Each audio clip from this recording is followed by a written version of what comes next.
اچھا، میرا اگلا ایک سوال یہ تھا کہ آپ لوگوں کو ہم جب علامہ پرویز صاحب کو پڑھتے ہیں اور جو ان کا عہد تھا اس کو فلسفے کی زبان میں وہ کہتے ہیں وہ جدیدیت کا عہد تھا، ماڈرنزم کا، اور اس میں پوری دنیا میں نظاموں کی لڑائی، سوشلزم، کمیونزم، ادھر اسلامزم اور ادھر کیا کہنا چاہیے کیپٹلزم، ایک بہت 100-150 سال کی تاریخ. تو بہت سے لوگ بھی یہ کہتے ہیں اور ہمیں بھی پڑھتے محسوس ہوتا ہے کہ علامہ پرویز صاحب نے جو دین کی تعبیر کی ہے اس دور میں، قرآن کی تشریح تفسیر، تو اس میں ہمیں وہ غالب نظر آتا ہے، بڑے بیانیے ان کے مقابلے پہ ایک دین اسلام. لیکن اب جس عہد میں ہم رہ رہے ہیں اس کو عہد ما بعد جدیدیت کہتے ہیں لوگ. تو اس کے اندر تو اب کہا یہ جاتا ہے کہ بڑے بیانیوں کی موت ہو گئی، یعنی اب کوئی سوشلزم کا جھنڈا اور کمیونزم سے اس کی لڑائی اور کیپٹلزم سے یعنی وہ ماحول نہیں رہا. تو کیا آپ یہ سمجھتے ہیں کہ ایسا ہی ہے کہ پرویز صاحب نے اس عہد کے اثرات کو قبول کر کے قرآن کی تفسیر کی؟ اگر ایسا ہے تو پھر ما بعد جدیدیت میں کیا اس کو دوبارہ سے نہیں ہونا چاہیے ان کے کوئی شاگرد یا آپ جیسے اہل علم جو یہ کام کرے، جو اس دور کے مطابق دین کی تعبیر کرے؟ یا یہ میرا مقدمہ ہی غلط ہے آپ کے نزدیک؟ نہیں، دراصل دیکھیں پرویز صاحب نے قرآن کی تشریح کی ہے جی، اور قرآن میں اصول ہیں، ٹھیک ہے، ویلیوز ہیں، یہ غیر متبدل ہیں، یہ ہر زمانے کے لیے ہیں. ٹھیک، جو کام آج غلط ہے وہ 1000 سال بعد بھی غلط ہوگا. صحیح. تو اس میں نہیں سمجھتا کوئی جدیدیت ہے.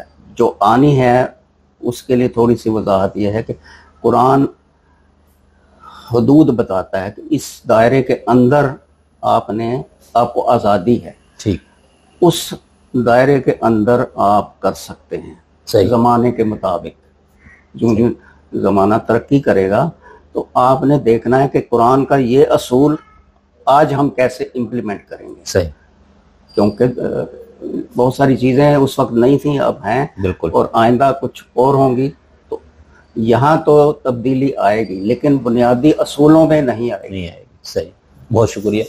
اچھا، اب ہم جب اسلام کی تاریخ دیکھتے ہیں تو اس میں علامہ غلام احمد پرویز رحمۃ اللہ علیہ نے جو دین کی فہم کی ایک نئی طرح ڈالی، اور جس انداز سے انہوں نے، میں تو لوگوں سے کہتا ہوں وہ جن کوئی تھا، انسان ایسا نہیں کام کر سکتا. یعنی جو ان کی عمر مستعار ہے اور پھر اس میں نوکری بھی ان کی ہے، وہ سارا کچھ ان کے اس قدر 98% جو مذہبی جو اشرافیہ ان کی طرف سے مخالفت عوام کو ان کے خلاف کیا گیا، بڑا پروپیگنڈا. اور اس کے باوجود ایک تنہا بندے نے وہ کام کیا جو مطلب ٹھیک ہے، جیسے کوئی فقہ حنفی والا، فقہ شیعہ والا، وہ ان کے پاس ساری بنیادیں پہلے سے موجود ہیں نا، اس میں انہوں نے تھوڑی بہت اینٹیں آگے پیچھے کر کے کوئی چیز بنانا ہے. علامہ پرویز صاحب نے تو بنیادیں بھی کھو دی، اس میں اینٹیں بھی ڈالی اور اس کے اوپر پوری ایک دین کی تعبیر کی ایک انہوں نے عمارت رکھی. تو جب بھی انسانی تاریخ میں ایسے نابغہ روزگار لوگ آتے ہیں، چاہے وہ سائنس کے میدان میں ہو، فلسفے کے میدان کا ہو، مذہب کا ہو، تو ہم اس کو، یعنی ہم اپنی، میرے طالب علم کی طرف ہم ان کو کہتے ہیں مجتہد ہے، مجتہد مطلق، کہ بھائی انہوں نے خود سے دین فہمی کے کچھ اصول ان کے سامنے انہوں نے باقیوں سے اختلاف کر کے لیے، پھر اس پہ دین کی تشریح کی. تو یہ چیز علامہ پرویز میں ہمیں نظر آتی. تو جب یہ کیا جائے گا، میرے جیسے کم علم انسان، کوئی اور شخص جو ان میں سے نیچے علم کا ہوگا، پرویز صاحب سے نیچے کی، تو وہ سب تو انہی کی فکر، یعنی جو انہوں نے دین کا فہم پیش کیا وہ اسی کو لے کے چل رہے ہوں گے. تو اس صورت میں جب آپ لوگوں کو پرویزی کہا جاتا ہے تو آپ لوگ بڑے ناراض ہوتے ہیں، میں نے دیکھا. تو اس کی کیا وجہ؟ آپ لوگ پرویزی ہیں نا، پرویز صاحب کی فکر سے آپ لوگ وہ ہے.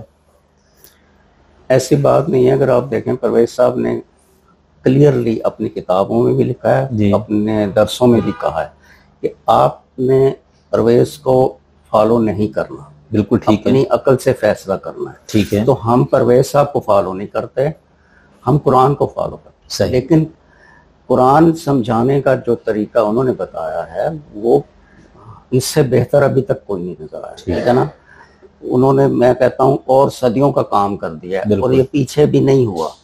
چونکہ ابتدائی دور کے بعد یہ مذہب کی شکل اختیار کر گیا تھا، تو اب ہم نہیں سمجھتے کہ اس میں تبدیلی. تو آپ اس بنیادی اصول کو تو ان سے لے رہے ہیں نا، دین فہمی یا قرآن فہمی کے. جی جی. اس میں آپ یہ کہتے ہیں ہم نے پرویز صاحب نے جو راہ دکھائی وہ آپ سب یہ سمجھتے ہیں، جو بھی پرویز صاحب کے حلقے میں ہے، طلوع اسلام میں کہیں آپ کے، ان سب کا یہی نقطۂ نظر ہے کہ اصولی طور پر جو پرویز صاحب نے دین فہمی کی جو اصول دیے وہ بالکل درست ہے، وہ اطمینان بخش ہے. ہم اس کو سامنے رکھ کے پھر خود بھی قرآن کی تفسیر اور تشریح کریں گے، خود سمجھیں گے.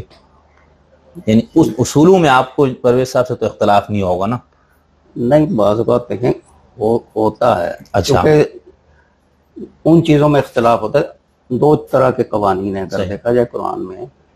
ایک ہیں جن کا تعلق مملکت سے ہے, ٹھیک ہے, اور کچھ ہیں انفرادی طور. ٹھیک ہے.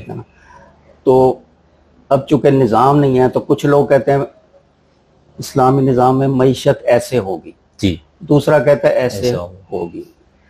یہ میں سمجھتا ہوں کہ یہ بحث صحیح نہیں ہے. اچھا, ٹھیک ہے. اس لیے کہ جب مملکت آئے کا وجود قریب ہو جائے گا تو ایک ان کی مجلس مشاورت ہوگی, وہ طے کرے گی. صحیح ہے. وہ پھر امپلیمنٹ ہوں گے. ٹھیک ہے. یہاں صرف رائے رہ جاتی ہے. مطلب میں یہ سمجھتا ہوں دوسرا وہ سمجھتا ہے, تو اس سے فائدہ تو نہیں ہے نا. صحیح. فائدہ تو تب ہوگا جب وہ قانونی طور پر امپلیمنٹ ہو جائے. ٹھیک. تو یہ ہے. صحیح. اچھا, اب مثال میں اگر کسی اہل سنت والجماعت کی کسی نمائندے سے ملتا ہوں تو میں کہوں بھائی یہ اہل سنت والجماعت حنفی دیوبندی, حنفی بریلوی, شافعی, مالکی یا یہ شیعہ اثنا عشری, ایک تعارف میں یا ایک, کیونکہ مجھے پتہ ہے وہ اس سے اصول اخذ کر کے وہ اسی فہم دین کو لیتے, تو آپ لوگوں کو پھر کیا نام دیے؟ طلوع اسلامی کہا جائے, اہل قرآن کہا جائے, قرآن عرب دنیا میں القرآنیون کہا جاتا ہے جو وہاں پر حدیث وغیرہ کا انکار کر کے جنہوں نے قرآن کو صرف بیس بنایا, تو آپ لوگوں کو پاکستان میں کیا کہا جائے؟ ہم تو قرآن کے فالوور ہیں. ٹھیک ہے. جو قرآن نے نام دیا ہے ہم کہتے ہیں ہمیں وہی نام دیں. هو سماکم المسلمین, اللہ نے ہمیں کہا مسلم. اور میں سمجھتا ہوں ہر انسان کو مسلم ہونا چاہیے. صحیح. ٹھیک ہے. صحیح.